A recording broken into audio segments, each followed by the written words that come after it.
Depuis 89, nous avons analysé plus de 12 000 sols à travers le monde, dans à peu près toutes les écologies de la planète. Donc, sans me vanter, je peux commencer à vous dire comment ça marche un sol. Alors, je vais parler comment marche un sol dans nos régions. Dans nos régions, la France, avant que nous la cultivions, était couverte à 90% de forêt. Et comment ça marche un sol? Comment un sol fait pour fonctionner pendant des milliers d'années sans être dégradé? Et dès que la main de l'homme y met les pieds, elle casse tout. Donc, pourquoi l'homme casse les sols alors que la nature sait les faire pousser pendant des milliers d'années? Pour vous donner une idée, le plus vieux modèle biologique que nous connaissons, c'est la forêt de Bornéo. C'est une forêt qui a 150 millions d'années, qui reçoit entre 3 mètres et 9 mètres d'eau par an et qui continue à faire pousser les plus grands arbres du monde, les Dipterocarpus, qui font 80 mètres de haut. Imaginez que la nature laisse passer un petit peu d'azote. Nous, on laisse partir 40 unités d'azote chaque année dans les nappes phréatiques. Imaginez que la nature laisse passer, je ne sais pas moi, 1 millième d'azote, mais en 150 millions d'années, il n'y aurait plus rien sur Bornéo, ce serait un désert. Or, ce n'est pas un désert, c'est la forêt la plus riche du monde. Alors, comment ça marche? Comment le système vivant fait pour fonctionner? Il fonctionne de la façon suivante. L'arbre, c'est le maître des sols. C'est pour ça que les anciens, quand ils ont, après avoir ruiné les sols d'Europe, ont réussi à créer l'équilibre agro-silvo-pastoral au XIXe siècle, ont arrêté la famine en Europe, c'est qu'ils avaient inconsciemment, tout à fait empiriquement, reconstitué l'arbre, réinjecté l'arbre dans la forêt. C'était sous forme, dans l'agriculture, c'était sous forme de haie, mais l'arbre est indispensable. Alors comment ça marche en forêt? Ça marche de la façon suivante. L'arbre, tous les ans, il fait tomber des feuilles mortes et des branches mortes sur le sol.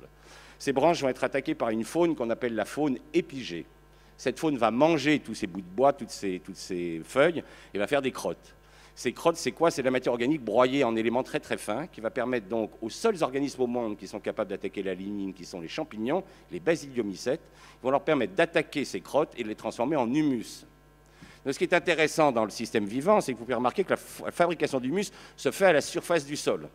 On comprend tout de suite pourquoi le labour est une machine de destruction massive des sols, c'est qu'elle met la matière organique sous le sol, ce qui est une absurdité. Les animaux, ils ne vivent pas sous le sol, les épigés, ils vivent à la surface du sol. Les arbres, eux, ils vont s'adapter à ce système très astucieux, ils vont faire un double enracinement. Vous avez vu avec l'ouragan de 99, des arbres arrachés, hein. Ils ont un enracinement horizontal qui est sous la matière organique. On peut se dire, mais pourquoi les arbres ont développé ce réseau de racines horizontales sous cette couche de matière organique?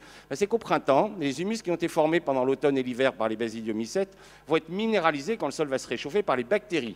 Les champignons font l'humus, les bactéries minéralisent. En minéralisant, elles vont libérer du nitrate, du phosphate qui va descendre avec l'eau de pluie. Et là, il y a les racines horizontales de l'arbre qui va récupérer le nitrate, le phosphate et qui va le renvoyer dans la frondaison. Le système sol-plante est fermé dans la nature. Il n'y a pas de fuite. C'est pour ça que les nappes phréatiques sont propres sous les arbres. C'est que l'arbre, il a mis ses racines sous la matière organique. La grande bêtise de l'agriculture, c'est qu'elle laboure et elle met la matière organique sous les racines. Donc le temps que les racines arrivent, c'est minéralisé, vous envoyez dans les nappes. Donc première leçon, ne jamais enfouir de matière organique dans un sol. La nature nous le dit, il suffit de regarder le livre. Ensuite, les arbres, ils ont un deuxième système d'enracinement qu'on appelle le pivot, système pivotant. Ce système pivotant va descendre jusqu'à la roche-mère. Là, il y a deux solutions. Où la roche-mère est fissurée, l'arbre va continuer son chemin. Alors, record d'enracinement sous chêne en Europe, 150 mètres de profondeur, sous orme, 110 mètres, sous merisier, 140 mètres. Bon, on ne s'amuse pas à faire des trous de 150 mètres, hein, c'est les spéléologues qui nous rapportent des racines du fond des grottes et ils nous disent, au fond des grottes, on voit les racines qui pendent à la surface et il y a de l'eau qui ruisselle. L'arbre est le seul organisme vivant du monde qui est capable de prendre l'excédent de l'eau de pluie, de l'envoyer le long de ses racines dans lequel il va absorber tous les éléments nutritifs et d'emmener cette eau pure dans la nappe phréatique. C'est pour ça que l'arbre est indispensable dans le fonctionnement de cette planète, c'est qu'il est le seul capable de remplir la nappe phréatique. À cette profondeur-là, la racine de l'arbre est en contact avec le monde minéral. Et qu'est-ce que va faire la racine de l'arbre? Elle va sécréter des acides, elle va attaquer le caillou et elle va le transformer en argile. Donc ce qui est intéressant, puisque le sol est un complexe argilo-humique, c'est que l'humus est fabriqué en surface grâce au travail des champignons et de la faune épigée, et les argiles sont fabriquées en profondeur par l'attaque des racines des arbres au contact du monde minéral. À cette profondeur, il y a des racines qui meurent, de nouvelles racines arrivent. Et il existe heureusement une faune qui se nourrit de racines mortes, qui nettoie toutes ces racines mortes, et qui va libérer de nouvelles galeries pour les racines suivantes. C'est ce qu'on appelle la faune endogée. Alors on retrouve les mêmes groupes qu'en surface, des colamboles, des acariens, des vers, sauf qu'ils sont petits, aveugles, et leur boulot, c'est toujours de nettoyer des racines. Pour vous donner une idée du travail de cette faune endogée, un blé fait 200 km de racines et 5000 km de poils absorbants. Un blé, hein. Nous en mettons 200 au mètre carré, c'est-à-dire qu'un blé, c'est 4 milliards de kilomètres de racines. Eh bien, ces 4 milliards de kilomètres de racines seront mangés par la faune endogée pendant l'hiver et permettront à l'orge qui suivra, ou au colza, de s'enraciner. Alors, on voit que l'argile est produite en profondeur, l'humus est produit en surface, Il y a une faune épigée qui aère le sol en surface et une faune endogée qui aère le sol en profondeur. Mais comment argile et humus se rencontrent? Parce qu'il faut bien qu'ils se rencontrent pour former le sol. Ils vont se rencontrer grâce à une troisième faune que vous connaissez généralement tous, qui sont les vers de terre. Dans les pays tropicaux, ce sont les termites qui font le même rôle. Les vers de terre, qu'est-ce qu'ils font? C'est les grands lombriques, ce qu'on appelle la faune anécique. Ils habitent des galeries, eux, ils habitent des terriers. Ils ne sont pas comme la faune épigée ou la faune endogée qui change d'endroit tout le temps. Eux, ils ont des galeries. Toutes les nuits, ils sortent. Ils laissent l'arrière de leur corps dans la galerie pour pouvoir rentrer dedans s'il y a un prédateur. Et ils prennent de la matière organique, ils l'emmènent, ils redescendent, là ils remontent de l'argile, ils passent leur temps, parce que quand ils ont fait demi-tour, ils vident leur intestin pour former une crotte qu'on appelle le turricule. Et il se trouve que les vers de terre ont dans leur intestin une glande qu'on appelle la glande de Morène qui est très riche en calcium. Donc ils remontent de l'argile, et ils mélangent dans leur intestin de l'argile et de l'humus, et il se trouve que les argiles sont négatifs, les humus sont négatifs, et le calcium est un ion qui a 2 charges positives. Donc une charge positive va attacher l'argile et une charge positive va attacher l'humus. Et ils vont fabriquer du complexe argilo-humique. C'est les vers de terre qui fabriquent la Terre. Le premier scientifique qui va s'y intéresser, c'est Darwin. Darwin va être le premier à donner une échelle des restes humains.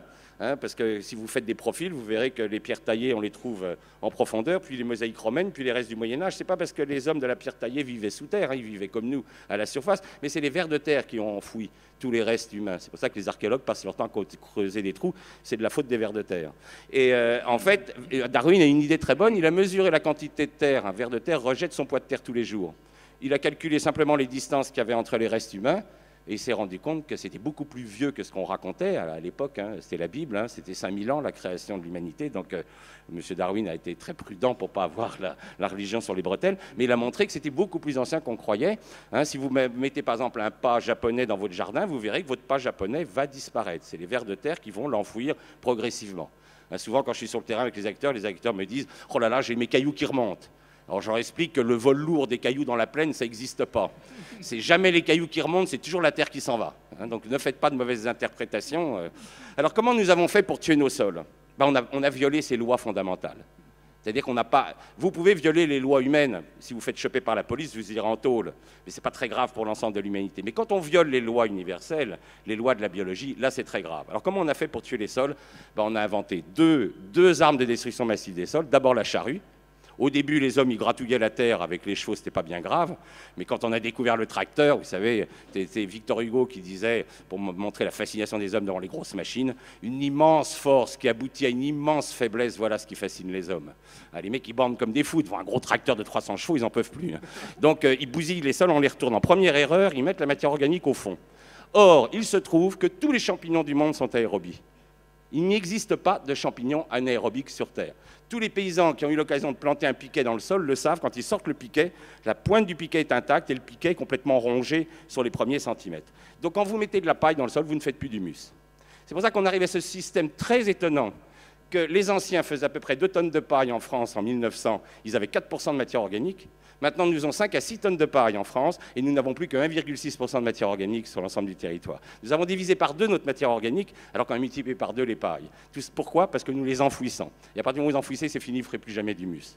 Heureusement d'ailleurs pour la ville de Venise qui repose sur des piliers de bois, ces piliers de bois sont sous l'eau en anaérobiose et aucun champignon ne peut les écrouler. C'est pour ça que la ville est toujours là. Donc première erreur, enfouissement de matière organique. Et le nombre de gens que je vois en mettre du compost avant de planter un arbre passent leur temps à faire cette erreur qui est une erreur fondamentale contre les lois universelles. Deuxième erreur, on apporte les engrais chimiques. Qu'est-ce que font les engrais chimiques? Ils stimulent les bactéries. Or les bactéries elles sont minéralisatrices, elles ne font pas d'humus, elles minéralisent. Et les bactéries elles se multiplient 20 fois plus vite que les champignons. Donc, qu'est-ce qui se passe quand vous mettez des engrais chimiques? Vous accélérez la minéralisation de la matière organique.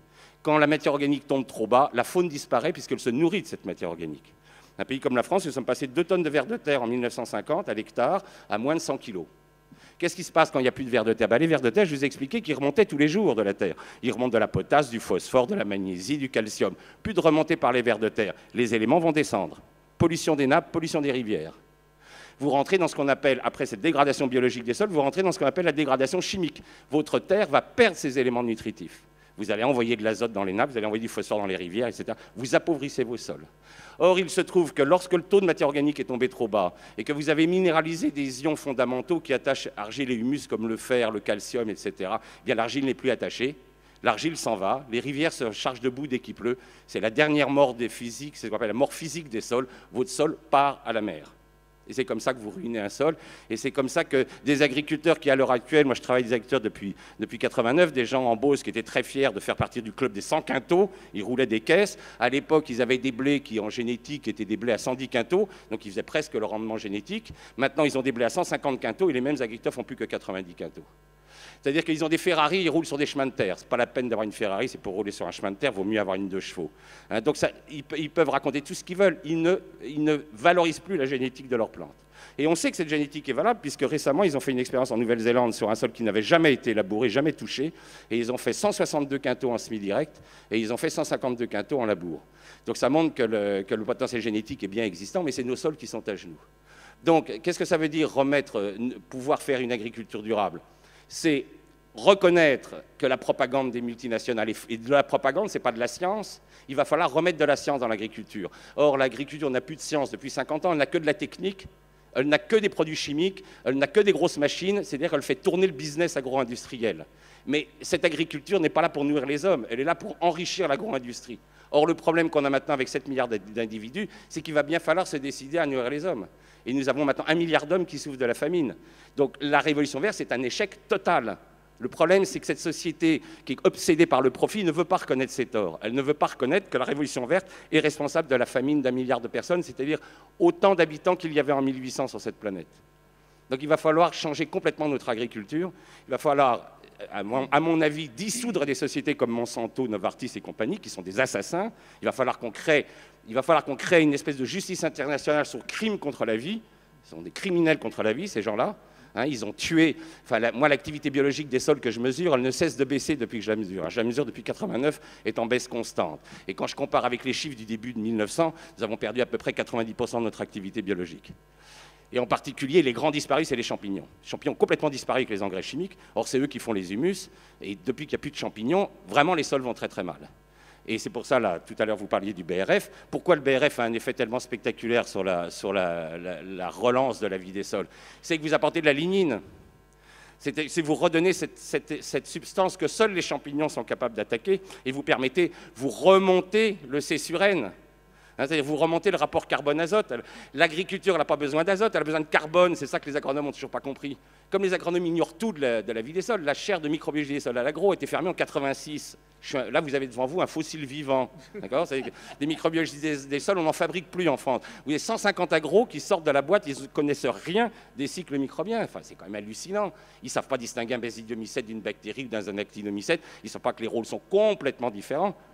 Donc si on veut remettre de la vie dans les sols, il va bien falloir qu'on mette de la science et qu'on arrête d'inventer des modèles artificiels type révolution verte, de donner le prix Nobel à un mec qui a ruiné 300 millions d'hectares de sol avec sa révolution verte. C'est pas ça le but. Le but, c'est de remettre de la science pour qu'on puisse à nouveau regarder les sols comme ils sont. Parce que le grand livre, c'est la nature. C'est pas derrière un ordinateur qu'on découvre le fonctionnement d'un sol. C'est en faisant des trous. Avec Lydia, on en a fait plus de 12 000 à travers la planète, depuis l'altiplano des Andes, en passant par les sols norvégiens et les sols d'Amérique et de Bornéo. Les sols, on sait comment c'est, parce qu'on en ouvre, et qu'on regarde la faune, on regarde les racines. Mais c'est plus que font les agronomes. Voilà, je vais essayer de raccourcir. Je vous remercie pour votre attention.